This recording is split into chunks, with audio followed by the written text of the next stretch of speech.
Spirit is in this place. Oh my goodness, each and as every single one of you.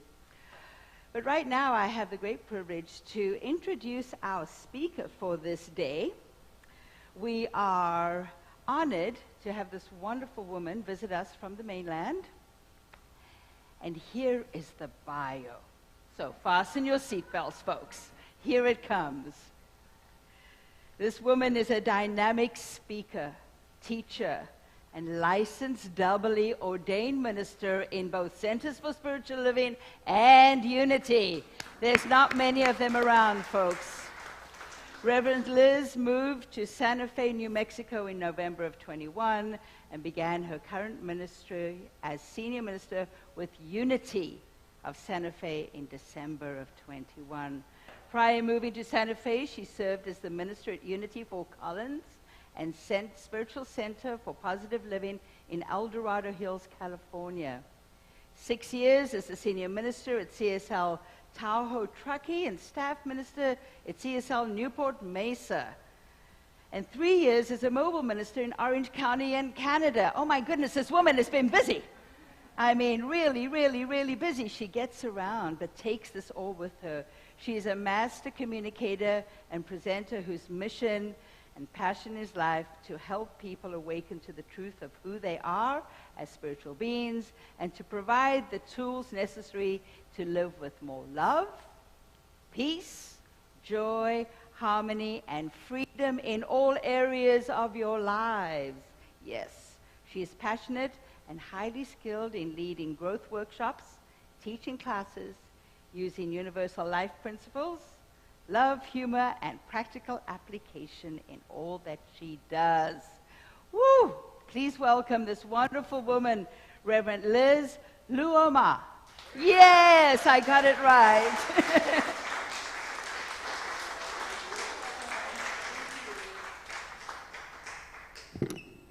Wow. I don't know who this new speaker is here today, but she sounds pretty cool. I first of all just want to take you in.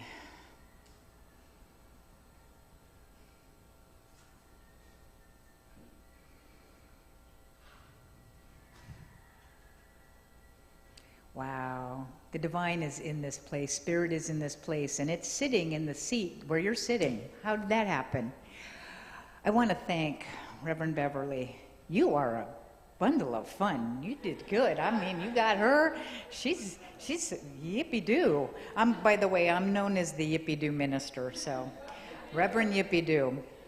But you got yippee-doo. Cheer and love. Just a vibrant, high-vibe person. So what a blessing. And thank you, Doc, for the music. And Suzanne for the... that's gorgeous. So, as you may know, Centers for Spiritual Living offers a theme for all ministries, Center for Spiritual Living ministries, to go by, if they choose to have a word spoken at all the different centers at the same time. I think that's one of the best things ever, because we're choosing to be in a vibration where we're connecting and doing similar talks. And, of course, living everyday wonder is the subject for the year, and I'm sure Beverly spoke about what is the topic for this month, which is the word work, to the work. So first of all, I want to find out who here, but I'm also knowing that I've got the online folks, so know that I'm including you in all these questions. How many of you are presently working in a job, career, or a profession? If you'd raise your hands. Okay. We got some of you. How many of you are currently retired? Oh, we got a lot of those. Right on. So it's good to check in with that, because we're talking about this subject called work. And what I do is work means a lot of things. You can do yard work. You can work out at the gym. But we're talking about the area of work that refers to the job or the career or the profession.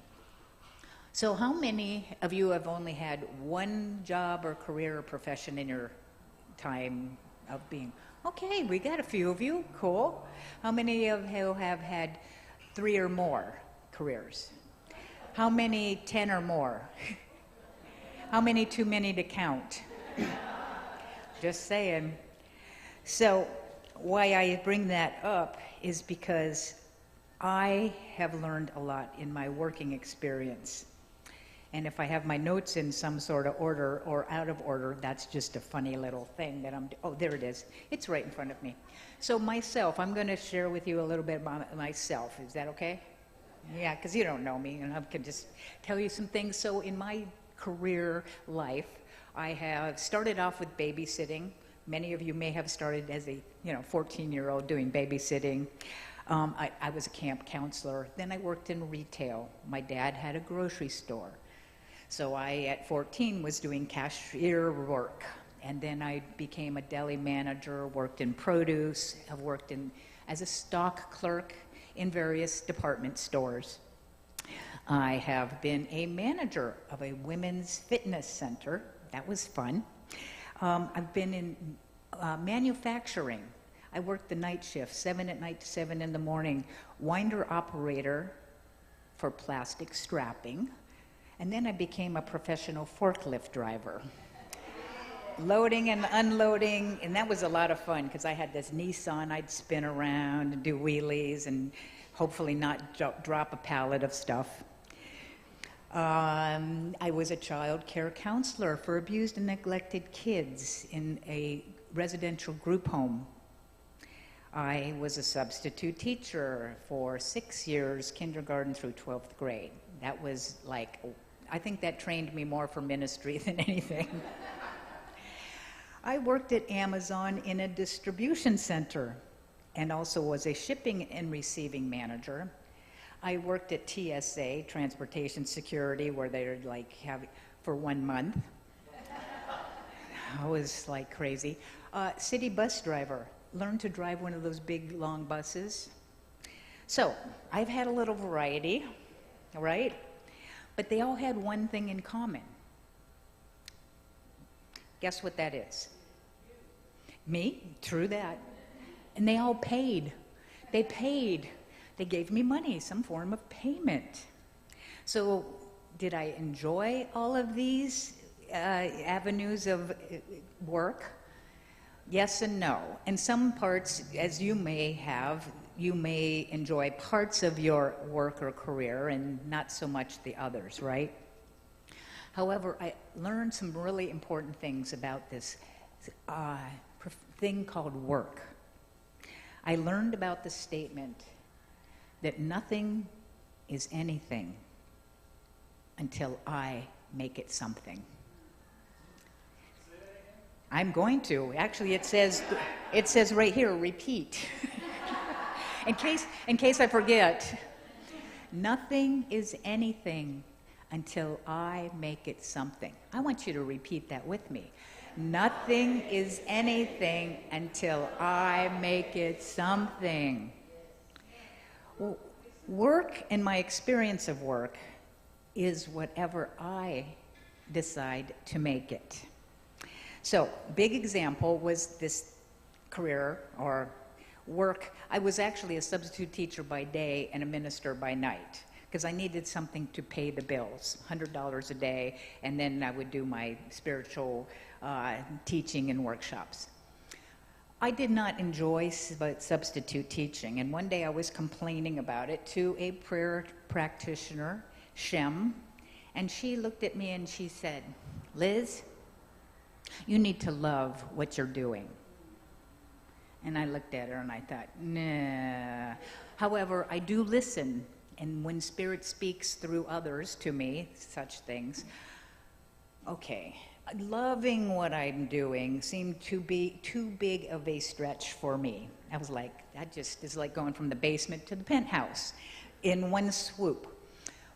However, Spirit gave me an affirmation. I enjoy substitute teaching. I enjoy substitute teaching. I enjoy substitute teaching. I enjoy substitute teaching. You know, when you say things enough, I started to enjoy substitute teaching. I don't get it. Does this stuff really work, these affirmations? It does. What was really interesting is that I was enjoying it. I was doing well at it. I had teachers who were asking for me. And one day I got fired. They wouldn't tell me why I got fired either. That was very interesting. I was fired, and I thought, well, why? And they didn't give me any explanation. They refused to. And I was devastated. I was in tears. I called my practitioner, and we prayed. Interesting, the very next day, I get a call from the Center for Spiritual Living, Tahoe Truckee, and they said, we have a second candidate. We want you to come and candidate for us. I did. I got the job in 2012. So what was interesting to me was I learned what I had to learn. I wasn't going to get to move on until I learned that I could create joy in a place that I wasn't feeling it. So that was up to me. It's up to me what I'm going to do and make that work be. So there's another word besides the word work, profession, or career. It's vocation. They're very similar. However, vocation is what is the heart of what I'm going to speak to you about today. The word vocation actually comes from the Latin word vocare, or voice. Vocation is about listening to the Spirit within us. Vocation is about the voice and listening to that which is breathing us. It's the divine within us that is calling us to the greatest expression of itself as us. One of my teachers, Mary Morrissey, says, Spirit is ever seeking a freer, fuller, more expanded expression of itself as me, as you. When I've heard that statement, I've said, I got to learn how to say that. It's seeking to have a freer, fuller, more expanded expression of itself as you, as me. What I call the divine, and we all have, you might call it God, you might call it Christ consciousness, Buddha nature, love, cosmic consciousness, whatever name you give it, is your name. Spirit has infinite in its expressions and names. The name that Spirit wanted me to refer to it is God Self, the God Self. And that's really important for me because it really makes me know that there is a God Self. It's not out here. It's the God Self. It's the highest expression of Liz as the divine. So I have what is called the God Self, Liz, Love Team. There is a God Self, Beverly Love Team, a God Self, Susan Love Team, a God Self, Gary Love Team. God Self needs me to be its hands, its feet, its heart, its voice on earth. I am here for a purpose, and so is everyone here. We have a purpose. Spirit did not just randomly say, well, you're just here. No, it wants to express as you, as me. And so it's the God Self, Liz, and it has to be about love, and it's the team. God Self needs me and you to do its work, to be its expression on earth, to create heaven on earth. That is our mission. And I need it because I don't know what I'm doing half the time, which is okay because it's a team. We work together. So this vocation, something is calling us into its greatest expression of its purpose, reason to be here. Vocation is not a title or a job, an occupation. It's the quiet yes that whispers in your soul. Our lives are speaking to us all of the time. The author Parker Palmer states, before you tell your life what you intend to do with it, listen for what it intends to do with you as you. Listen. Now, in Science of Mind teachings, we know that we are creative beings, that we are creating always by the power of our thoughts and our words. Ernest Holmes says, God is ever going forth into a new expression. And every word we speak, every thought we think, is a further creative activity of God at the level of our expression of God. So we're given a power to create our lives, and we also have the other greatest power, which is the power of choice. We get to choose what we think, say, and do. However, how often do we actually stop and listen to Great Spirit of what he, she, or it has us be here for? I can say, I'm choosing to go to Hawaii. What if I said, Spirit, where do you want to go on vacation this year? And then listened to what she had to say. I can say, I'm going to do this.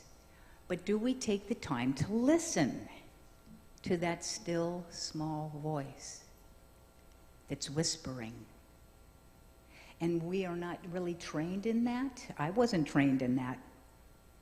Rumi says, there is a voice that doesn't use words. Listen.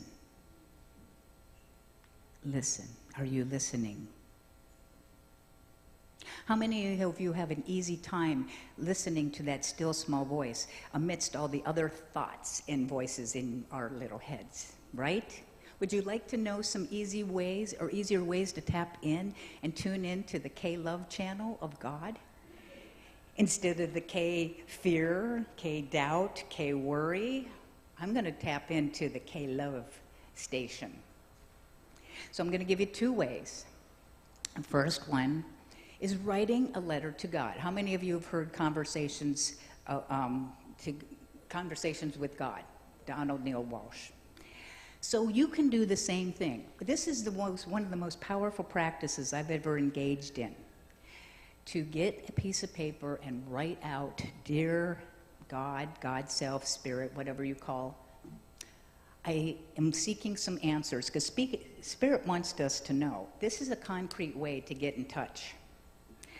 You can ask a question, and I like the open questions of, what is it that I need to know about my career, my vocation, about my calling? What is it that I need to know? And here's the tagline, that I don't already know. Because I don't know about you, but I know a lot. But I want to tap in and ask Spirit, what is it I need to know about something that I don't already know? You can also add the words, what do I need to do about something? This also goes into every area of your life. If you have a relationship problem, a health challenge, whatever, you can ask these questions. What do I need to know about? What do I need to do that I'm not already doing about? And here's one. What do I need to be that I'm not already being with this situation? Then you say, thank you, I'm looking forward to your answers, God, self, love you so much, Liz. Then you write back. Take a moment, you breathe, close your eyes, and then you say, dear Liz, or you can use your name if you don't want to use my name. So, dear Liz, I am your God self. So I always like to put that as the first line in there to really solidify what part of me is speaking now. God self. I am Spirit. I am Spirit answering your questions. Thank you so much for asking me. What you need to know that you don't already know about your vocare, your vocation, your purpose is, and you write. And you have no idea what's going to come out of your pen. This solidifies what's going on because you're putting it on concrete. It's not just floating. And usually I write a couple things that I do already know, but like the third sentence out, I write something and I'm like, oh my God. Some piece of truth that I hadn't considered comes out. So that's one way you can tap into that voice and listen to it, because it's speaking and it cuts through all the other BS, which is your belief systems, right? Mm-hmm. You were thinking something else, were you? Well, and that's God too, by the way. It's all God. Fertilizer is fertilizer. Helps you grow. The second way that we can tap into the K-love is through wonder. Wonder. Definition of wonder, since we're speaking of that. Definition: a feeling of surprise mingled with admiration, caused by something beautiful, unexpected, unfamiliar, or inexplicable. Synonyms are awe, wonderment, fascination, astonishment, amazement. That's the noun. The verb, to be curious about something. Okay, so we want to have that God-given childlike wonder. We get so caught up in the big people stuff. One of my counselors in the past said, I don't think we have an inner child. We have inner children. And I went, oh my God, that so makes sense. I mean, if I'm tired and hungry, I can cry like a baby. Cry baby. I have a 2-year-old inside of me that can have a temper tantrum, even if it's just inside my own head, like that wasn't fair, whatever, right? You're all smiling, you get this. 4-year-old who just wants to play and not do big people stuff. Hello? Anybody want to sign up? See, the thing is we still have those aspects of ourself. I just don't want my 2-year-old temper tantrum self driving the bus of us. So, to tap into that childlike wonder, to be curious, to see everything like you've never seen it before. What would that be like? How much more fun life could be like? 2 of the Bible verses that I love are, must be like a child to enter the kingdom of heaven. To enter the kingdom of happiness, we got to engage the little one who loves to play and be silly, and everything is new, and I've never seen any of this before. What a wonder, to wonder. And the other Bible verse, and a child shall lead them. My child will lead me into knowing who I really am. Get past all the thoughts and the fear-based thinking and all the weird things that we've been taught. The child knows, and he or she or it can lead us and tap into that wonder. So I'm going to give you a little example of this in a workplace. I was working for Amazon in a distribution center in between ministries. I was candidating for a ministry, but I had to have some income. So I went to work for Amazon distribution center in Sacramento, California. Not the most fun, meaningful, satisfying job that I have ever had. And I'd go in on my 4-hour shift, wear my little yellow vest, and we would go and we'd wait for a half hour, and then the conveyor belt. And in the back, they have pallets of stuff, and they're throwing them onto the conveyor belt. And we're standing at this long conveyor belt waiting for packages with our number, because I have these racks behind me that are numbered B1, 2, 3, 4, and 5. Those are my racks. If I see a package with a B1, 2, 3, or 4, I get to pick it up, throw it on the rack. And then we'd take the racks when we were all done with that, and we'd push them, and we'd line them up, and then all the car distributors would come, line up. They would zap everything, put them in their cars, and go off. The rest of my shift was called taking these plastic bags and having to open them and putting them on the racks. Was I having a lot of fun? No. However, I have a choice. I get to make it what it is going to be. So, because I have a choice, one of the things I chose to think about was, how can I make this in a spiritual way? And I realized I was God's delivery service.